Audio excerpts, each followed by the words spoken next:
কয়েকদিন আগে আমাদের দলীয় নেত্রী, বাংলাদেশের গণতন্ত্রের মা, তিনি আমাদের থেকে চলে গেছেন। ওনার আত্মার মাগফিরাত কামনা করি। দুই, আমাদের অ্যাক্টিং চেয়ারম্যান সাহেব, যিনি এবং যার নেতৃত্বে আমাকে ফেনী 3 আসন থেকে নমিনেশন দেওয়া হয়েছে, তাদের প্রতি আমি কৃতজ্ঞতা জানাই। সবচেয়ে বড় কৃতজ্ঞতা হইল আমাদের ফেনী এবং সোনাগাজীর, দাগনভূঞা এবং সোনাগাজীর যেই আমার ভাই বলেন, বোন বলেন, মা বলেন, চাচা বলেন, ভোটার বলেন, তাদের অকুণ্ঠ সমর্থন আমাকে সাহস জুগিয়েছে নির্বাচন করার জন্য। আপনারা সবাই এখানে জানেন যে আমি দীর্ঘদিন রাজনীতির সাথে জড়িত থাকা সত্ত্বেও আমি কিন্তু কোনোদিন নির্বাচন করি নাই, কোনো ধরনের নির্বাচনে আমি করি নাই, শুধু বাণিজ্যিক সংগঠন ছাড়া। তো আমি একটাই শুধু বলার, আজকে যারা আমার কাগজপত্র বাছাই টাছাই করে যারা আমাকে আমার প্রার্থী থেকে কি বলে এটাকে বৈধ ঘোষণা করছেন, ওনাদের প্রতি অকুণ্ঠ কৃতজ্ঞতা জানাই। এজন্য যে ধরেন আমাদের মতো লোকের তো কাগজপত্র অনেক, অন্তত ধরেন 15টা ব্যাংকে আমাদের লোন আছে, তারপরে বিভিন্ন জায়গায় জায়গা জমিন আছে, কোম্পানি কিনতেছে, কোম্পানি আবার বিক্রিও করতেছে।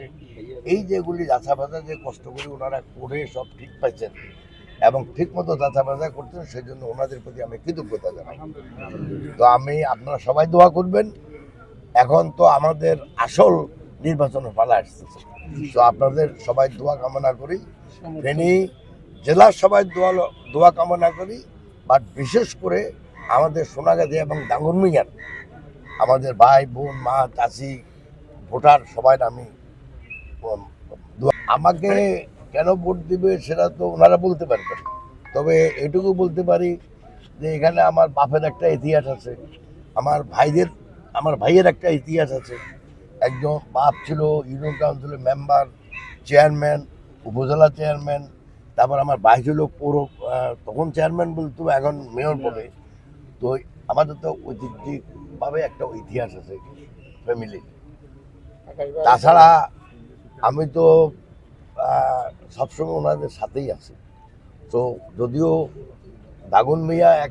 দাগনভূঞাতেই আমার জন্ম, যদিও সোনাগাজী আমার জন্ম না, কিন্তু সোনাগাজী আমার মায়ের নানার বাড়ি, আমার মামু টামু ওদের খালার বাড়ি।